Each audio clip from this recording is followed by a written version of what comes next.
এদিকে বিধ্বংসী বন্যায় কাজিরাঙ্গার প্রাণীদের একেবারে দুর্দশার চরমে। জল কমতে শুরু করলেও কাজিরাঙ্গায় সংকট কিন্তু এখনো কাটেনি। কাজিরাঙ্গার বিশাল তৃণভূমি এখনো জলের নিচে, সেই ছবি আপনারা দেখতে পাচ্ছেন। বিশাল জমি এখনো জলের তলায়। দেখতে পাচ্ছেন কিভাবে পশু অর্থাৎ হরিণ কিভাবে জলে জলে একেবারে সাঁতার কাটছে, সেই ছবি আপনারা দেখতে পেয়েছেন। জলে ডুবে আছে বন শিবিরগুলো। অসংখ্য প্রাণী জাতীয় সড়কে আশ্রয় নিয়েছে। কিছু প্রাণী ঢুকে পড়েছে জনবসতিতে। 5টি গন্ডার সহ 100রও বেশি প্রাণীর মৃত্যু হয়েছে। উদ্ধার করা হয়েছে 95টি বন্য প্রাণী। 80টি বন শিবির এখনো ডুবে আছে।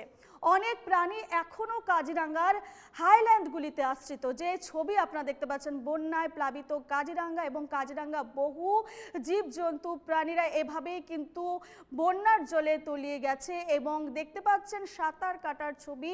এবং এখনো পর্যন্ত কিন্তু জল কমেনি। কাজিরাঙ্গার বিশাল তৃণভূমি এখনো জলের নিচে। জলে ডুবে আছে বন শিবিরগুলো এবং অসংখ্য প্রাণী জাতীয় সড়কে আশ্রয় নিয়েছে।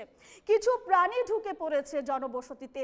দেখতে পাচ্ছেন সেই ছবি। হাতি আশ্রয় নিয়েছে বিভিন্ন চা বাগানে, বেরিয়ে এসেছে জনাঞ্চলে এবং এভাবেই কিন্তু কাজিরাঙ্গার বিভিন্ন প্রাণী বন্যায় একেবারে বিধ্বস্ত যখন কাজিরাঙ্গা, তখন বিভিন্ন প্রাণী জনাঞ্চলে প্রবেশ করেছে। 5টি গন্ডার সহ 100রও বেশি প্রাণীর মৃত্যু হয়েছে।